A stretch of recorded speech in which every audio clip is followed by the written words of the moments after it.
Hello everybody, welcome to my channel for the 5th battle report of ETC 2022 in Pesaro, Italy. So after round 4 we are still close to the top, but we lost a couple of points on round 4. As a reminder, I think round 3 we won against Netherlands, round 4 we lost a bit against Denmark, but still pretty close round. And we ended up playing France, which is a classical for us, our neighbor. We know them really well. We play them a lot during the year in most of the tournament. So yeah, I mean we know them really well. I was playing against Benji, who is their captain, also playing Ogre for his team. We exchange from time to time, so we know us from a couple of years. So it was always a pleasure to face him. He's bringing a slightly different Ogre list. Basically, what is different in him than me is first of all the Great Khan build. Then he brings Shamanism instead of Thaumaturgy. He has the Liger Tongue. He has one less unit one less dart in core, so to say, and Bruiser instead of Tribesman. Then we both have the Merc Vets. He has 2 Keen Eater, second Tiger, instead of my unit of 4 Tuskers. So basically, slightly different list. He has a bit more smaller threat around, where I have an additional strong combat threat being the Tusker unit.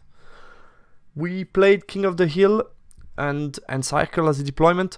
I picked the following: End of Heavens, Might the Unbeliever, Wrath of God, Children of Umi, Rod of Battle, and Chilling Goal. And on the right we have his spell selection.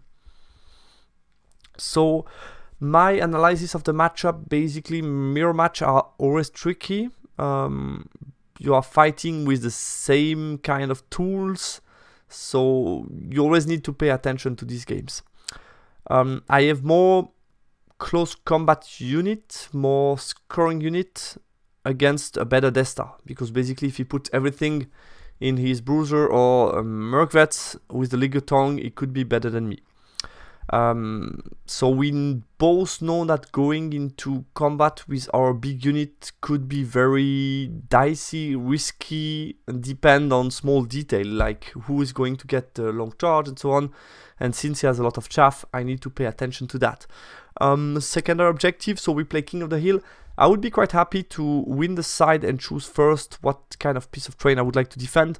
What I did prior to ETC was a map analysis where I checked all 8 maps, and basically I checked for each round which side, generally speaking, I would pick.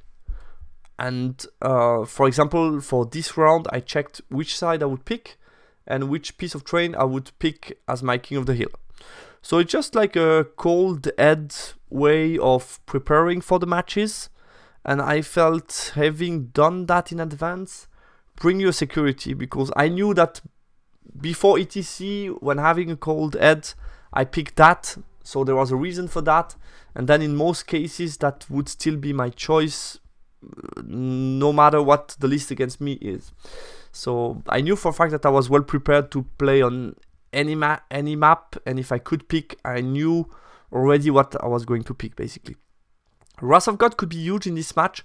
I have been playing in the past against Alberto from Italy, a game where he had also like similar list to mine, but just playing with similar lists against each other, you know that it's likely to be a standoff, and having Wrath of God could be huge to break the standoff. Basically, maybe like killing 2 Merc Vets with Wrath of God could be a game changer. I put it as a 10 because I think it depends a bit who is starting, what kind of piece of terrain we can pick, and so on. And I know it's a type of game where it could be kind of standoff-ish, and we both have tools to get points from range, basically. Deployment. So it maybe the most interesting part, as it often is with the battle report, is to analyze the deployment. So first of all, I won the role for side, which was a very important role in this game. So I picked this part of the map and I picked the wall. It should be straight, we correct that so shortly after, but basically with taking attacker, so the big flank and not the big middle like I usually picked, I was able to pick the wall, which is a great piece of terrain to defend, very hard to get for the opponent, and I felt the choice that I was leaving him by doing that are quite complicated for him. Basically, the most likely pick would be the lake or the ruin, but the ruin is close to impassable, making kind of hard to deploy around. So I felt it's quite interesting to pick the wall. After that, Benji decided to go for the riskier choice, the offensive choice, which is pick the lake and drop everything for first turn in front of me. So I felt, oh, okay, that's going to be an interesting game, because he could have picked the ruin and try to do stuff to delay a bit, see what I was going to do, and maybe split a bit more the forces. But since he picked in front of me, I thought that could be a fighty one, potentially. Or I always feel quite kind of good with my list with a lot of combat power when I can play on a reduced part of the map. I think in most cases it's to my advantage, and here, since I had more combat power than him, I felt that should be quite interesting. So the way Benji decided to drop for first turn is he put a tribesman dart, he put obviously his Keen Eater on the board, which is a smart decision to get an advantage on the chaff game. Basically, if he can chaff me more, then he's likely to at some point get a block against one of mine if he can approach me. So yeah, one Keen Eater, the two dogs in the back, Merc Vets with the Mage BSB, the Bruiser block with the Great Can. This is a Frost Mammoth, by the way, incredible army from Benji. It's very funny to see we both play Ogre Khan and we both have very alternative original team and playing pirates against ninjas, which is it just felt great. So the cannon in the back, 3 tribesmen and the second Keen Eater. So yeah, after I saw that, my first thought process was the Merc Vets against Merc Vets match is going to look very interesting for me, because I have a wall in front of me, and if I get behind a wall shooting at somebody not behind something, I mean, it felt a bit like a World War situation where you are in a trench and the opponent is just like in the open field running at you. So I felt this could be very, very interesting. And in order to minimize what he could do on his turn 1, to not shoot at my Merc Vets and not to be too deep, I just decided to put a Tribesman dart in front, basically giving me hard cover. And if he wants to reduce the hard cover, he needs to kill 2 models. So he's not likely to do it because he has Shamanism. So then he can shoot at me, I can move out of the way, and then with 6-inch be behind the wall and be already in a very strong position here in the middle. So I felt that's already something very interesting for me in the matchup Merc Vets against Merc Vets. Then I put another dart unit around the middle to be chaff. Also my Sabertooth Tiger close to the middle to be chaff. Since we play King of the Hill, I place my Death Star here facing the lake, just thinking, this is a strong unit. If I get into a combat, this is my best chance to basically push forward. So I put it with the Great Can, both the Mage and the BSB are here. Then we have another dart facing the lake, also, thinking I have plenty of scoring here, close to the secondary objective that I need to take, which could be helpful. I put my Giant on the far left, on the strong flank this time, not on the weak flank. I could have done also something different.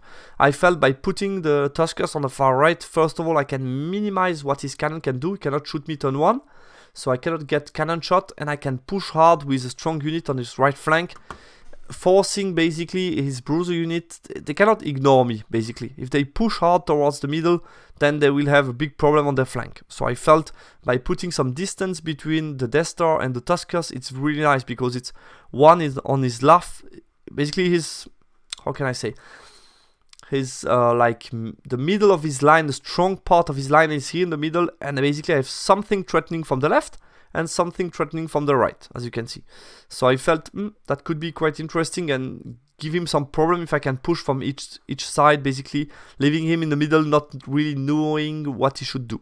And then my Frost Mammoth, just put it as outside of the 30-inch range. I know that the Frost Mammoth surviving the game could be really key in my ability to get a Merc Vets combat at some point and so on. So that's how I deployed. Let's move on to his turn 1. So I decided to look toward the left, push toward my Death Star, put his Merc Vets in position to shoot at my Giant.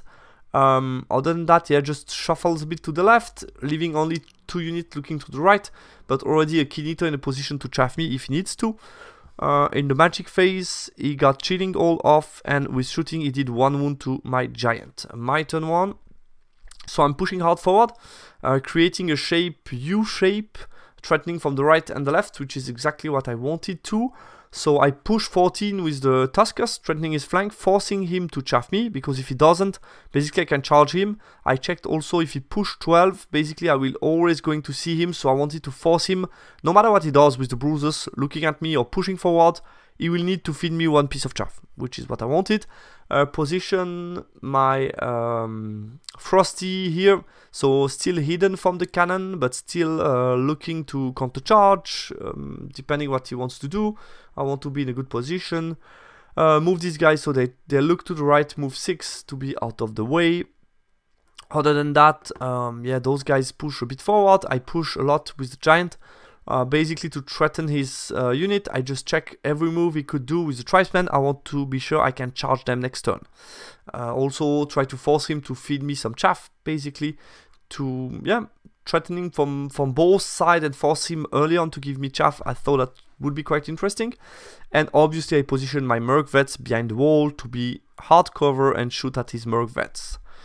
In the magic phase, I got Hand of Heaven on his tribesmen because I figured out that they are outside of his general range. So they are on 7 rollable. I did 5 wounds, which is a big Hand of Heaven. They failed 7 rollable and just fled towards here, which was really nice. They are not out of the table yet, but still, yeah, a lucky move from him. And just from me, I just punish the fact that he was outside of general bubble. And then I cast Chilling All, he dispel Wrath of God, and with shooting I did 2 wounds to the Mercs. So we both start quietly with shooting attack. His turn 2, position his Keen Eater to chaff my giant. He didn't rally those tribesmen on a 7 no reroll, I guess, and they fled off the board, which is nice for me. Starting to collect points. He used the Keen Eater to chaff me, giving me no overrun. Reposition the bruisers to look, he found a good spot where he looked that way so they cannot push too much, and he looked that way at the same time, so basically if I charge him, he charge me, and then it's hard for me to punish that since he has still a lot of piece of chaff available if needed. And yeah, he just still kept his Frost Mammoth far away to not get shot by the poison shot. Other than that, nothing crazy. Position the cannon to shoot at my giant. In the magic phase, also worth mentioning that the Keen Eater needed to pass a 6 rerollable march check to chaff my giant, which he did. He got Break the Spirit off on those guys, wanted to avoid the bruisers to combo charge with the giant against the Keen Eater. So yeah, that's fair. He got +1 strength on this Keen Eater. And then I kept all my 6 dice to dispel his totemic summon, and still with 4 dice he got that off, which is unlucky. It's always very frustrating when the opponent get 2 spell that you let through to keep all your dice for 1 spell and then he still get that spell. Always frustrating, but at least he got totemic here. He breath at my cat but didn't kill it, so at least I was lucky on the breath weapon. My turn 2. So basically, I figured out I still want to reduce those Merc Vets, because as long as I maintain the standoff with the Merc Vets and the TriStar, I'm still in a position where I'm going to finish the game. I'm going to play second.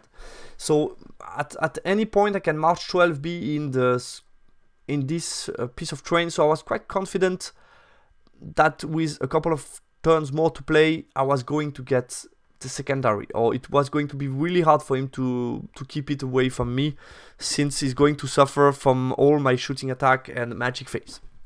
So I felt quite good about that, and I felt if I continue to reduce those guys, basically after a couple of shooting phase, he shouldn't be anymore in a position to defend this piece of train, and then it's basically the bruiser start to defend against me.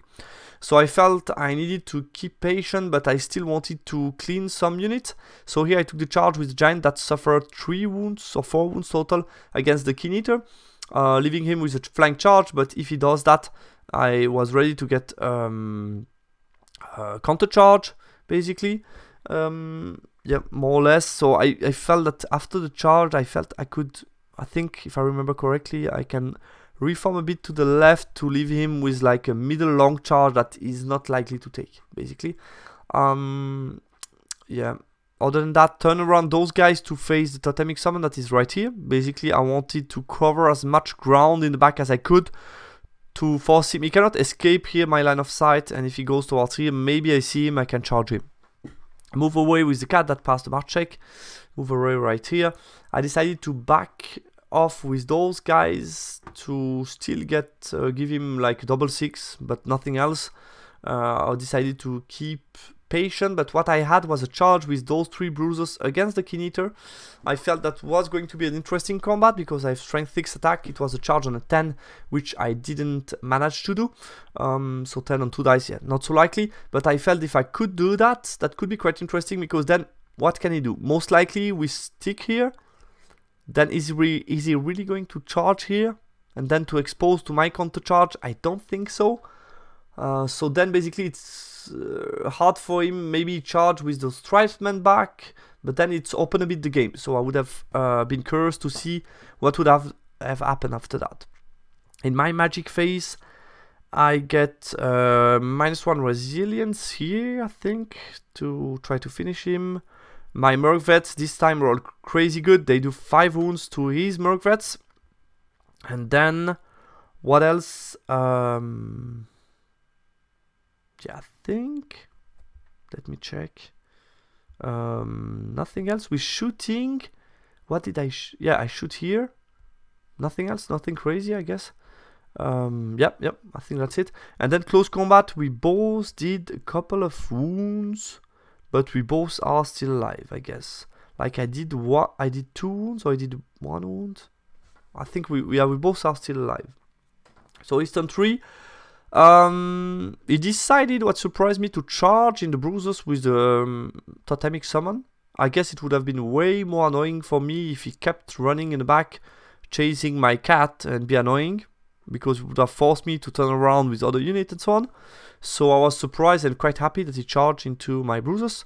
Here we're still in combat. As you see, I have 2 wounds left, and he has 2 wounds left as well. So I did 2 wounds, he did 1 to me, I guess. Here he moved out of arc. Maybe I could have covered slightly better this part of the map, I don't know. And he started to move slightly back with the Merc Vets, and also these guys tried to force me out of the wall, which I guess he should have done earlier maybe. Allow me being behind the wall within 24 was maybe a bit too much, so next round I guess if I want to shoot him with more than the first row, I have to get out. But I already did like 7 wounds in 2 rounds, which is already too much for him, because he's already behind. Magic phase, he got Chilling Hole, he did then Swarm of Insect, kill my Tiger, which I felt I don't need anymore because it's already turn 3, and if I want to engage I still have 2 available darts to chaff. Shooting, he did 6 wounds to my Tri-Star, which I didn't care too much. And close combat was kind of funny. We both kill each other at the same agility step, so we both are dead. And here, yeah, here I feel slightly unlikely, but nevertheless I would have died anyway, I guess, next turn. But the second combat, he did like 2 wounds to me and I kill him afterwards, which I think what should happen in most of the cases, hitting with strength 6 attacks. My turn 3. So I didn't do a lot, just move forward with everything, move out of the wall, but still with a way to move back behind the wall if I need to next round, to get another shooting round at the Merc Vets. These guys move behind the hill, not seen by the bruiser unit, in a position to chaff if I need to. Those guys reposition slightly, and the Frosty, I march him to the right, basically wanting just so it's turn 3, then I can do turn 4, turn 5, maybe push and get something later on. But I felt I'm in control. I took some more point than him, so at the moment it's 11 plus the secondary most likely, which I'm in a very good position to take. So I felt no need to risk a lot, and I will talk about that turn 4, but I also had in mind the fact that he still had a lot of chaff available if I really push. My magic phase, Hand of Heaven, I do 5 wounds to the Merc Vets, which is crazy good. Shooting, I did another 3 wounds, so this round I did 8 wounds to the Merc Vets, which is more than I expected. So now he needs to move away with the last remaining Merc Vets. His turn 4, he went into point conservation mode, so position everybody in the Death Star. Still a strong unit, I mean bruisers, 10 of them, plus 3 characters, Liger Tongue, Great Cannon, and so on. And the rest just moved back, and basically he was telling me, if you push, I can chaff, and we'll see how it goes. Magic Face, he got Chilling Hole, he got +1 toughness on the bruisers, and now that's the point where I took my timeout. So basically, I told my coaches going to be 14-15, do you want me to go aggro and try to go for more?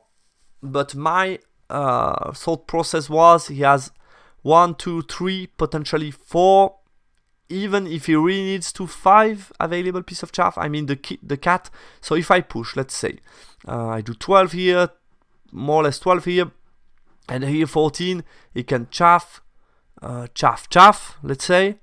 I have to feed him 1 piece of chaff. Then next round, he can chaff something with at least tribesmen. And then let's say move something in front, minimize me, because we are going to be quite close. So you can move in front, minimize me, and I'm going to get in a situation where I get 1 unit, maybe part of a unit against a strong Death Star with Liger Tongue, everything. So do I really want to go into something so much dicey where I could potentially be in a situation where these guys need to charge on 2 dice, not get an automatic charge, and if I fail the one, I get beaten heavily. So we discussed a bit that. And between me and the coach, we felt the smart decision was to play safe, because we were quite happy with the score and the way it turned.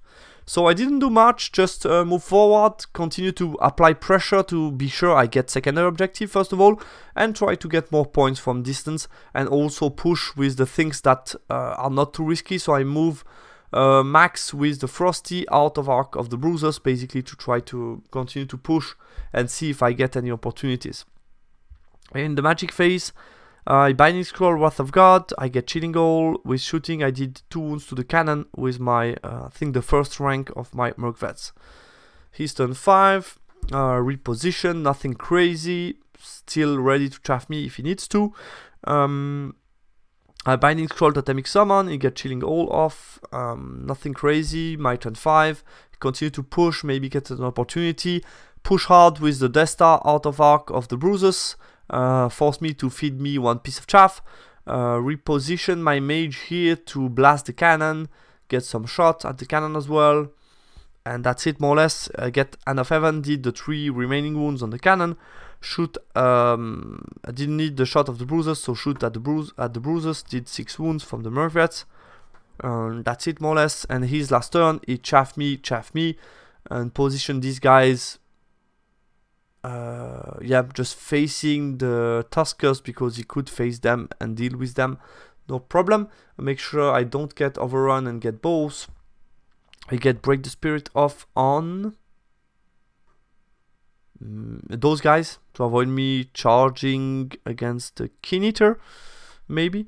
And he get +1 toughness on the Keen Eater. My turn, I charge with the Frosty, charge with the Great Can alone to try to get the Shaman out here to blast the Keen Eater, basically the small guy, Saber-Tooth Tiger.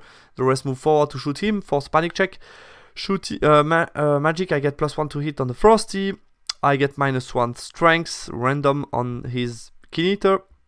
And then I did 7 wounds to the Bruisers, which is a panic check. He passed it, 9 rollable, which would have been a disaster if he failed it. And I didn't manage to kill the Keen Eater, but I killed the Saber-Tooth Tiger. And that's the end of the game. So basically it ended up being a 12 +3 from secondary objective, which is 15, which I was quite happy with.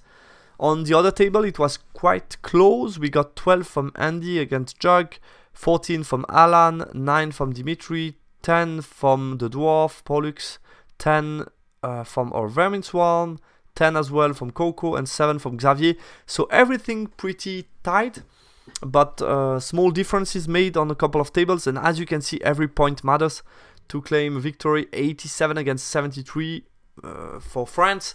So we are really happy because this still leaves us with a chance of winning ETC, which is we knew that was going to be the price of this game, basically, that the one team that was going to win it still has a chance to win it, to secure a podium finish and maybe even win the ETC.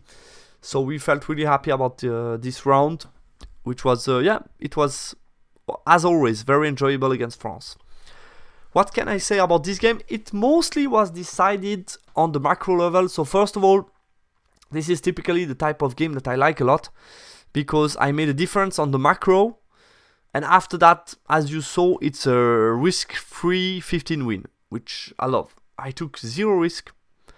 At any point in the game, it wasn't in a position to threaten me, so it was very stable, but still in total control of the game, and I really love this type of game. They're probably my favorite type of game.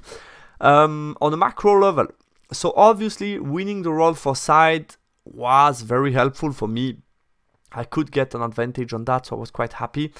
I still think that going for the lake is not something I would have done if I were him. I think he should have picked the ruin to just put secondary objectives that are far from each other, because that's definitely to my advantage, since I have more close combat power than him to get close ones. So I felt just based on this, he should have put it the other way. And then I think there are still ways to deploy and make me doubt a bit more. I focused on the secondary objective from the beginning. And yeah, as you saw, I think the shape of the battle, we saw from turn 1 that it's going to be hard for him. When you are in a V shape against U shape, so to say, yeah, V against a bigger V, you know that it's going to be complicated for him, because he's going to, you saw what he did, like Bruiser looking that way, then they turn around, then they turn around again, then they move back, they don't know exactly what to do, so it's going to force him to move back, and then it's hard for him to claim board control and do something. And yeah, just something I figured out on the list. I was expecting some Wrath of God at some point, but I just saw that at ETC you don't get any interesting Wrath of God if you cast with three dice all the time. You need to get very lucky to get that, and basically the opponent were smart enough to not let any go through. They just kept their dice for that. But fortunately for me, End of Heaven did a lot. 5 wounds on the mercs, 5 wounds on the tribesman, 3 wounds on the cannon, so End of Heaven got me a lot of points, I have to say. What can I say about deployment, how I see it? So I think from his perspective, what I would have done is pick the ruin, and then he should have, like, not show me what he's going to do, but instead say to me, you can start to deploy. And then what can I do? Am I going to drop everything for first turn with so much distance between the two pieces of terrain, with him having the possibility at any point to drop his 2 strong units here in the ruin and winning the battle from range and securing this part of the terrain, this terrain piece? I don't think so. And then if you count the number of drop, basically has 1, 2, 3, 4, 5, 6 drops that he doesn't care. And I have like 1, 2, 3, 4, 5. So I'm going to start showing interesting unit before him. So yeah, I think I would have done that. And then at any point he can decide, okay, I'm deciding to deploy Merc Vets, Death Star, Frost Mammoth. And good luck with that. So I think he had more drops than me, and he could have done that to just mix up a bit more, not give me a situation where I would have been happy to just push forward. And as I said, I was very happy with this configuration. I was quite surprised he picked that.